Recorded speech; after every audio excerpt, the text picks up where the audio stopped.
ओम नमः सिद्धेभ्यः। जल आदि ब्रह्मा ऋषभदेव भगवान की जय। अयोध्या में जन्मे आदिनाथ अनंतनाथ भगवान की जय।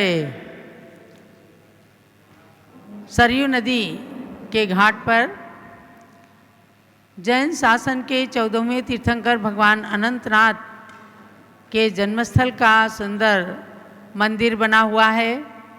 यहाँ 14 फुट ऊंचे भगवान विराजमान हैं। आज पूज्य गणनी ज्ञानमती माता जी अनंतनाथ के इस जन्मस्थल टोंक पर पधारी हैं और यहाँ से सर्वप्रथम आप सब भगवान का अभिषेक देखेंगे। पुनः प्रवचन निर्देशिका की क्लास को ज्वाइन करेंगे और ध्यान देना है कि गूगल मीट पर आदिनाथ चैनल से आप सबको जुड़ना है। सभी लोगों को यहाँ से लिंक भेजा जा रहा है। केवल उस लिंक पर क्लिक करें और आप सीधे गूगल के आदिनाथ चैनल पर पहुँच जाएंगे। वहीं से आपको ज्वाइन करना है और पारस चैनल के माध्यम से भी जो बीच में गैप पड़ा है उसके पश्चात आज प्रवचन निर्देशिका की क्लास को हम आपको ज्वाइन करा रहे हैं। सब लोगों को विशेष ध्यान देना है। चलिए अभिषेक प्रारंभ करें। अरहंतो मंगलम कुर्युः सिद्धा कुर्युश्च मंगलम आचार्य पाठकाश्चापि साधवो मम मंगलम साधवो तव मंगलम। जल का कलश हाथ में ले ले। मंदिर जिनके सौजन्य से निर्मित हुआ वैसे पुण्यार्चक श्री अमरचंद जी जैन भी अपने अभिषेक पुण्य को सार्थक करने के लिए आए हैं और स्वस्ति श्री पीठाधि रविंद्र कीर्ति स्वामी जी के साथ संघ की ब्रह्मचारिणी बहनें और श्रावक गण अभिषेक को संपन्न कर रहे हैं। दूराव नम्र सुरनाथ किरीट कोटि संलग्न रत्न किरण छविधूसरांग्रिम प्रस्वेद तापमल मुक्तमपि प्रकृष्टैर भक्त्या जलर्जनपतिम बहुधा विसिंचे। ओम ह्रीं श्रीं क्लीं ऐमरं वम मम हम सम तम पम वम मम मम मम हम सम सम तम तम पम पम द्राम द्राम धीम धीम द्राव द्राव नमो रते भगवते श्रीमते परम पवित्रत जलेन श्री अनंतनाथ जिन बिंबम अभिषेचयामि स्वाहा। ओम ह्रीं श्री जिनेन्द्राय नमः अर्घ्यम निर्पामीति स्वाहा। नारियल के जल से ओम ह्रीं श्रीं क्लीं ऐमरं मम मम हम सम तम पम पम द्राम द्राम धीम धीम द्राव द्राव नमोरते उक्ते श्रीमते परम पवित्र नालिकेर जलाभिषेकम करोमि स्वाहा। दूध का, हाँ अभी दूध का कराते हैं। सरकरिया ओम ह्रीं श्रीं क्लीं ऐं सरकरियाभिषेकम करोमि स्वाहा। दूध संपूर्ण शारद शशांक मरीच जाल संदेह ससामी सुप्रवाही क्षीर जिना शुचितरभिषिंचमाना संपादयंत मम चित्त समीहितानि। ओम ह्रीं श्रीं क्लीं ऐमरं मम हम सम तम पम वम मम मम मम हम सम सम तम तम पम पम द्राम द्राम धीम धीम द्राव द्राव नमो रते भगवते श्रीमते परम पवित्रतर दुग्धेन श्री अनंतनाथ जिन्बिंबम अभिषेचयामि स्वाहा। ओम ह्रीं श्री अनंतनाथेन्द्रार्घ्यम निर्पामीति स्वाहा। दुग्धाभिषेकम करोमि स्वाहा। आप सभी भगवान अनंतनाथ के जन्मस्थल टोंक से ये भगवान अनंतनाथ की प्रतिमा का अभिषेक देख रहे हैं। दुग्धाभिषेक के द्वारा भगवान का अभिषेक संपन्न हुआ है। देश के कोने कोने में बैठे सभी भक्तगण पूज्य गणनी ज्ञानमती माता के निमित्त से इन भगवंतों के जन्म स्थल से जो अयोध्या शाश्वत जन्मभूमि शाश्वत तीर्थ है, ऐसे पावन तीर्थ से भगवंतों की जन्मभूमि से भगवंतों का अभिषेक देख रहे हैं। जल का सुगंधित जल से अभिषेक करें। ओम ह्रीं श्रीं क्लीं ऐमरं सुगंधित जलाभिषेकम करोमि स्वाहा। और अब लघु शांति धारा। ओम नमो रते भगवते, लीजिए। ओम नमो रते भगवते श्रीमते प्रक्षिणा शेष दोष कल्मषाय दिव्य तेजो मूर्ते नमः श्री शांतिनाथाय शांति कराय सर्व पाप प्रणाशनाय सर्व विघ्न विनाशनाय सर्व रोगोपसर्गावृत विनाशनाय सर्व प्रकृति क्षुद्रोपद्र विनाशनाय सर्व क्षाम राम विनाशनाय। ओम राम ह्रीं रूम राम रा अस्या उषा नमः गणिनी प्रमुख श्री ज्ञानमती मातु सर्वसंगच्छ रवींद्र कीर्ति पीठाधीशस्य अमरचंद जैन सपरिवारस्य सर्वब्रह्मचारिणी जैन परिवारजनानां सर्वपूजकानां सर्वभक्तिकानां च सर्वशान्तिं कुरु कुरु तुष्टिं कुरु कुरु पुष्टिं कुरु कुरु आरोग्यलाभं कुरु कुरु सर्वग्रहारिष्ट शान्तिं कुरु कुरु सर्वकार्यसिद्धिं कुरु कुरु वसत् स्वाहा। सम्पूजकानां प्रतिपालकानां यतीन्द्र सामान्य तपोधनानां देशस्य राष्ट्रस्य पुरस्य राज्ञः करोतु शान्तिं भगवान् जिनेन्द्रः करोतु शान्तिं भगवान् जिनेन्द्रः करोतु शान्तिं भगवान् जिनेन्द्रः। इति श्री अनंतनाथ जिनबिंबस्य मस्तकस्य उपरि शांति आराम करोमि स्वाहा। उदक चंदन तंदुल पुष्प कैश्चरु सुदीप सुधूप फलार्घ कै धवल मंगल गान रवाकुले जिन ग्रहे जिन नाथ महम यजे। ओम ह्रीं अनंतनाथ जिनेन्द्राय अर्घ्यम निर्पामीति स्वाहा। ओम ह्रीं अनंतनाथ जिनेन्द्राय अर्घ्यम निर्पामीति स्वाहा। नमोस्तु भगवान नमोस्तु भगवान नमोस्तु भगवान। गंधोदक पूज्य माता जी को दे दें, अर्घ्य चढ़ाएं बड़ी माता जी के लिए। ओम ह्रीं भारत गौरव दिव्य शक्ति गणिनी प्रमुख आर्यकाश्रमणी जी ज्ञानमती माता जी जो आज अनंतनाथ भगवान की जन्मभूमि टोंक पर साक्षात विराजमान है, उनके श्री चरणों में अर्घ्यम निर्पामीति स्वाहा। वंदामी माता जी। अब चलिएगा, प्रारंभ होती है प्रवचन निर्देशिका की क्लास। स्वाध्यायी जिज्ञासु भाई बहनों, कई दिनों के रिलीजियस गैप के पश्चात, क्योंकि कुछ कार्यक्रम चल रहे थे बीच में, अनेक भक्तगण दूर दराज से आकर के अयोध्या में खूब भक्ति कर रहे थे और भी कुछ कारणों से ये क्लास बीच में बंद हुई। लेकिन आज पुनः अयोध्या नगरी से आप सभी क्लास को ज्वाइन कर रहे हैं। प्रवचन निर्देशिका ग्रंथ का स्वाध्याय करके आप खूब अपने ज्ञान की वृद्धि करें। इसी के साथ प्रारंभ। सरस्वती नमस्तुभ्यं वरदे कामरूपिणी विद्यारंभं करिष्यामि सिद्धिर्भवतु मे सदा। चलो द्वादशांगमयी जिनवाणी माता की जय। परम पूज्य गणिनी प्रमुख श्री ज्ञानमती माता जी की जय। मक्खन के रूप में भर करके, और इसका नाम पूज्य माता जी ने प्रवचन निर्देशिका दिया है। प्रवचन करने वालों के लिए भी और प्रवचन सुनने वालों के लिए भी अत्यंत उपयोगी ग्रंथ। और जैसा हमने पहले भी बताया है, 68 ग्रंथों का सार इसके अंदर भर करके और संपूर्ण विषयों को समाविष्ट कर दिया है। जिन विषयों के लिए आज कुछ विवाद भी हैं, उनका शास्त्रीय समाधान पाने के लिए आप सबके हाथों में ये है प्रवचन निर्देश का ग्रंथ है।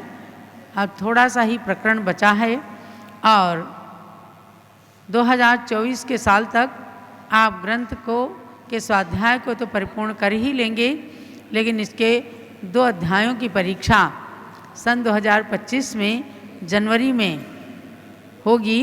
और हम यही विश्वास रखते हैं कि अब आप सब 5 जनवरी के बाद मेंटली प्रिपेयर होंगे और हम आपकी 5 से 10 जनवरी के बीच में परीक्षा लेंगे। तो हम चलते हैं पेज नंबर 178 पर। ये प्रकरण चल रहा है ग्रंथों के अध्ययन अध्यापन की शैली। सभी लोगों के पास अपनी अपनी शैली है, अपना अपना प्रकार है और अपना अपना अनुभव है। लेकिन आगम का एक अपना तरीका होता है कि हम जिस ज्ञान को स्वयं प्राप्त कर रहे हैं या जिस ज्ञान को दूसरों को देना चाहते हैं, वह पूर्वाचार्यों से एकदम अनुस्यूत अनुबद्ध हो, तब उस ज्ञान के अंदर प्रामाणिकता आती है। तो ऐसे अनेक प्रकरणों को आप पढ़ चुके हैं।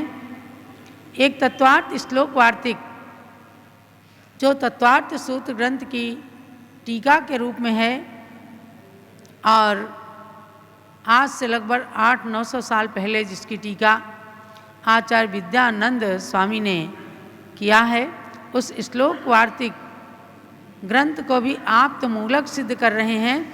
मतलब कि इन आचार्यों की वाणी भी भगवान महावीर की दिव्य ध्वनि से संबद्ध है, इस बात को बताते हुए कह रहे हैं। संप्रदाया व्यवच्छेदा विरोधा दधुना नराम सद्गोत्राद्युपदेशसूत्र यद्वत् तद्वद् विचारतः प्रमाणमागमः सूत्र माप्तमूलत्व सिद्धितः। ये तत्वार्थ श्लोक वार्तिक के मूल में प्रश्न नंबर 8 का उदाहरण दिया। इसका मतलब ये है कि संप्रदाय परंपरा अर्थात परंपरा के व्यवच्छेद का अविरोध होने से यह सूत्र आगम प्रमाण है, क्योंकि ये आप्तमूलक सिद्ध। आप्तमूलक का मतलब क्या है? आप्त माने ईश्वर, सच्चे सर्वज्ञ वीतरागी और हितोपदेशी भगवान को ही आप्त कहा गया है। और उन आप्त की ईश्वर की कही हुई वाणी के अनुसार ये श्लोक है। जैसे आजकल मनुष्यों के सद्गोत्र आदि का उपदेश प्रवाह रूप से पाया जाता है, उसी प्रकार से विचार करने से यह सूत्र रूप आगम पूर्णतया प्रमाणभूत ही है। जैसे कहते हैं जातियो अनादया, या जैनेन्द्र प्रक्रिया नाम के व्याकरण के अंदर पूज्यपाद स्वामी ने सूत्र बनाया सिद्धो वर्ण समाम नाया। तो ये क्या अनादि काल से वर्णों का समुदाय अनादि काल से सिद्ध है, जैसे ऐसे जातियों का समुदाय भी अनादि काल से सिद्ध है। तो उसमें कहा है कि इन जाति आदि का उपदेश प्रवाह रूप से पहले की परंपराओं से चला आ रहा है, ये कहीं से पैदा नहीं हुई हैं। जो आप समझते हैं कि अग्रसेन से अग्रवाल पैदा हो गए, खंडेला से खंडेलवाल पैदा हो गए, पद्मावती को मानने से पद्मावती पुरवाल, ऐसे ही सब लोगों ने अपनी भ्रांत धारणा बना ली है। वास्तविकता ये है कि ये सब जातियाँ प्राचीन काल से अनादि काल से चली आ रही हैं। इनके नामों में थोड़ा बहुत परिवर्तन भले ही हो जाता है, लेकिन आज भी फूल माल 25 नाम की एक जयमाला आती है, उसके अंदर 84 जातियों के बराबर नाम मिलते हैं। तो जैसे प्रवाह रूप से जातियाँ चली आ रही हैं, ऐसे प्रवाह रूप से भगवान की वाणी चली आ रही है, चाहे वो तत्वार्थ श्लोक वार्तिक है, चाहे अष्टसहस्त्री है, चाहे सठखंडागम है, कसाय पाहुड़ हैं। इन ग्रंथों को पूर्णतया प्रमाणभूत मानना चाहिए, इस बात को बताया है। इसके अंदर ज्ञानमती माता जी हीरे मोती की तरह से चुन चुन करके आगम की वाणी को लाकर रखती हैं। कसाय प्रावृत ग्रंथ के प्रति भी वे लिखती हैं कि स्वयं जय धवलाकार प्रस्तुत ग्रंथ के गाथा सूत्रों और चूर्णी सूत्रों को किस श्रद्धा और भक्ति से देखते हैं, ये उन्हीं के शब्दों में देखिए। एक स्थान पर शिष्य के द्वारा ये शंका किए जाने पर कि कैसे जाना, इसके उत्तर में श्री वीर सेनाचार्य कहते हैं, देखो इस प्रकरण को कठिन मत मानना। आचार्य गुणधर स्वामी हुए जिन्होंने कसाय प्राभृत नाम के ग्रंथ में प्राकृत सूत्र लिखे और उनकी टीका की है आचार्य वीर सेन स्वामी ने। 8वीं शताब्दी में लगभग वीर सेनाचार्य हुए, उनके हाथों से बहुत काम हुए। उन्होंने सठखंडागम ग्रंथ की टीका लिखी, उन्होंने कसाय पाहुड़ की जय धवला टीका लिखी और उन सभी ग्रंथों को उन्होंने बताया कि भगवान महावीर की वाणी से इनका सीधा संबंध है।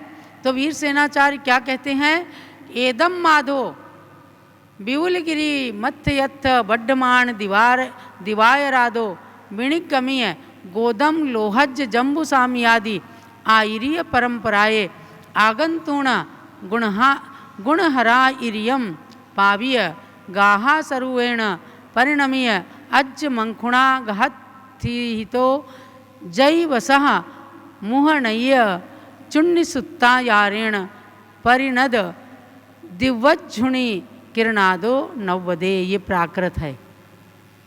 प्राकृत और संस्कृत भाषा अपनी जैन भाषाएं हैं। आज कुछ लोगों ने प्राकृत को तो जैनियों की भाषा कह दिया और संस्कृत को ब्राह्मणों की भाषा कह दिया। ये गलत है। जो हमारे गौतम गणधर स्वामी हुए, भगवान महावीर के समक्ष जिन्होंने अपना सर्वस्व समर्पण किया, उन्होंने सबसे पहले चैत्य भक्ति को संस्कृत में रचा। जयति भगवान हेमाम भोज प्रचार विजृंभिता। जिस चैत्य भक्ति को रोजाना माता जी गणधर वाणी के रूप में आपको बताती हैं, वो संस्कृत में है। प्राकृत में उन्होंने गणधर वाले मंत्रों को रचा। प्राकृत में प्रतिक्रमण के दंडक सूत्रों को लिखा और संस्कृत के अंदर वीर भक्ति की रचना की। श्रावक के प्रतिक्रमण और मुनियों के प्रतिक्रमण को प्राकृत में लिखा। थोस्वामी स्तवन लिखा। सामायिक दंडक पाठ को प्राकृत में लिखा। तो मतलब ये है प्राकृत संस्कृत भाषा ये जैन शासन की वर्तमान में समझने वाली भाषाएं हैं। और बाकी भगवान की दिव्य ध्वनि से जो अनक्षरी दिव्य ध्वनि निकली, उसके अंदर सारी भाषाएं समाविष्ट थी।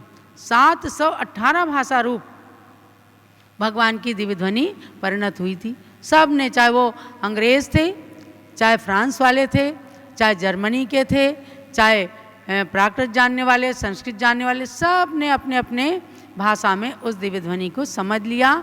यहाँ तक कि पशु पक्षियों ने भी अपनी भाषा में भगवान की दिव्य ध्वनि को समझ लिया कि भगवान और कुछ नहीं, हमारे हित की बात कर रहे हैं। उन्हीं के लिए वीर सेनाचार्य कहते हैं क्या कि विपुलाचल के शिखर पर, विपुलाचल कहाँ है? राजगृही में। राजगृही तीर्थ पर विपुलाचल पर्वत है, जहाँ 5 पहाड़ी कही जाती हैं, उसमें से विपुलाचल पर्वत है। उसके शिखर पर विराजमान वर्धमान दिवाकर अर्थात महावीर को सूर्य की उपमा दी है। उनसे प्रकट होकर के गौतम स्वामी, लोहाचार्य, जम्बू स्वामी आदि की आचार्य परंपरा से आकर और गुणधर आचार्य को प्राप्त होकर गाथा स्वरूप से परिणत हो पुनः आर्यमंक्षु और नागहस्ती के द्वारा यति वृषभ को प्राप्त होकर और उनके मुख कमल से चूर्णी सूत्र के आकार से परिणत दिव्य ध्वनि रूप किरण से जानते हैं।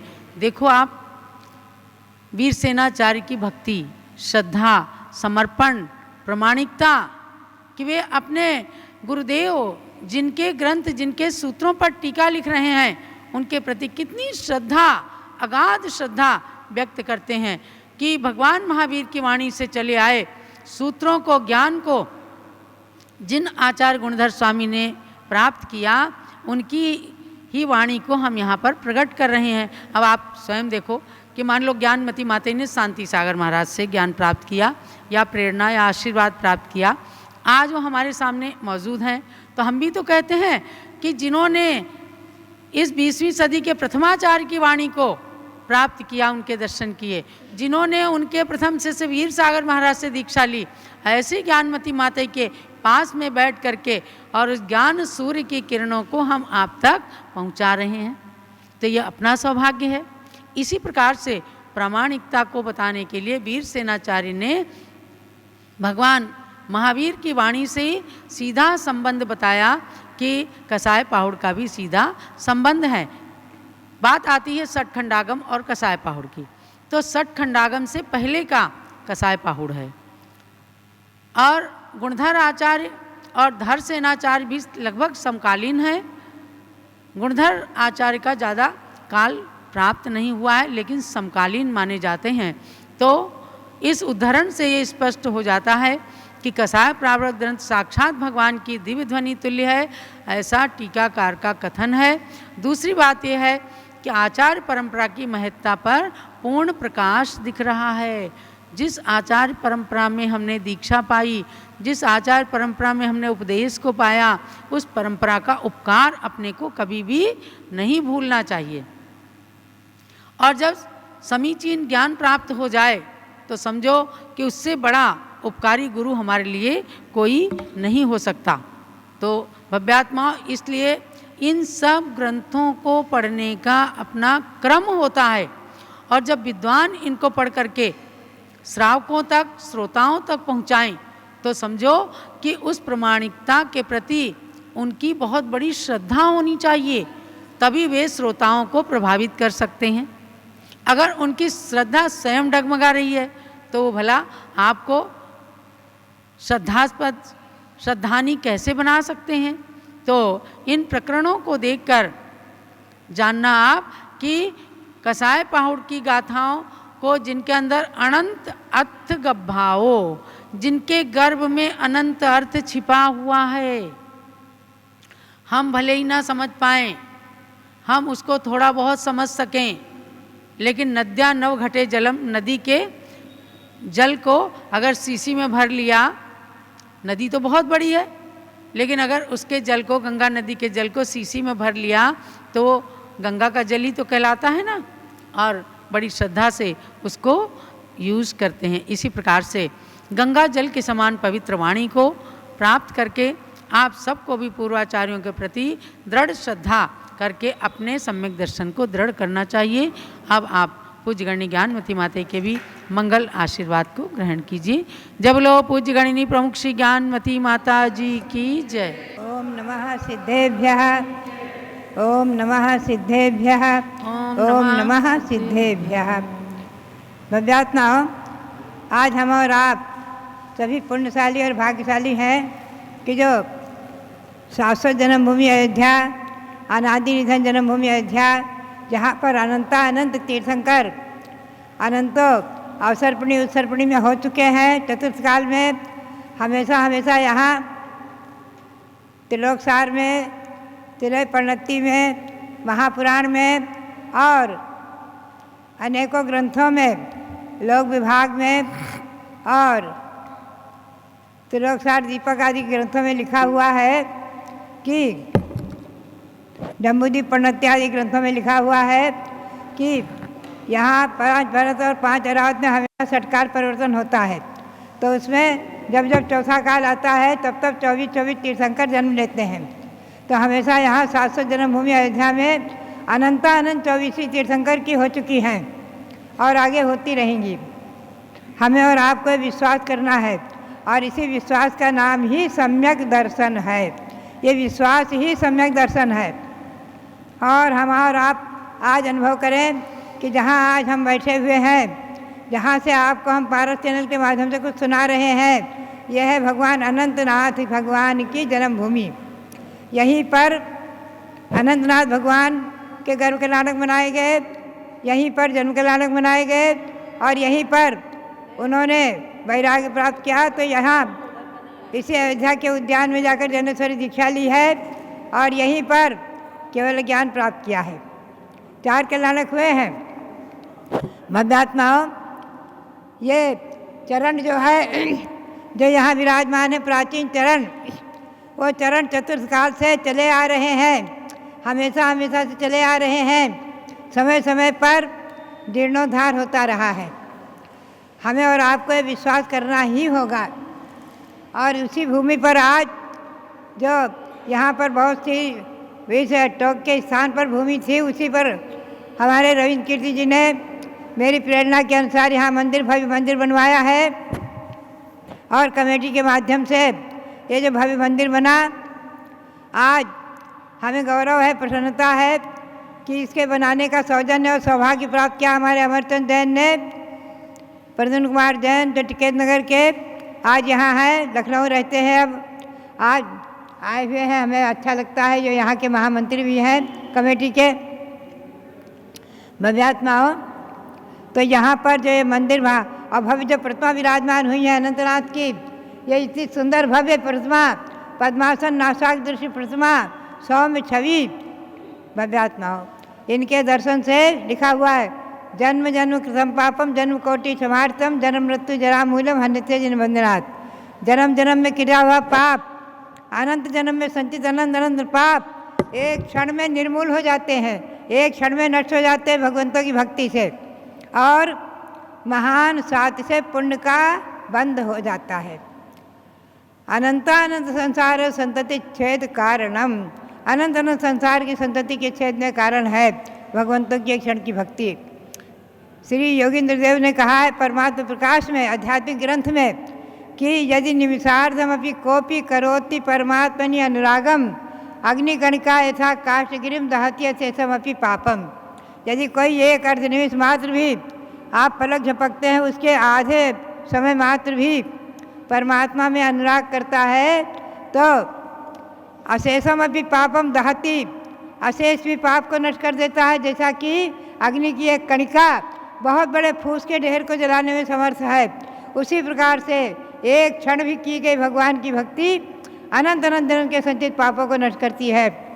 ऐसे अनंतनाथ भगवान, उनकी जन्म कल्याणक आदि की जन्मभूमि, 4 कल्याणक से पवित्र भूमि, और यहाँ विराजमान भगवान अनंतनाथ, उनको अनंत अनंत नमन करते हुए, अनंत अनंत बार नमोस्तु करते हुए आप सबके लिए बहुत बहुत मंगल आशीर्वाद।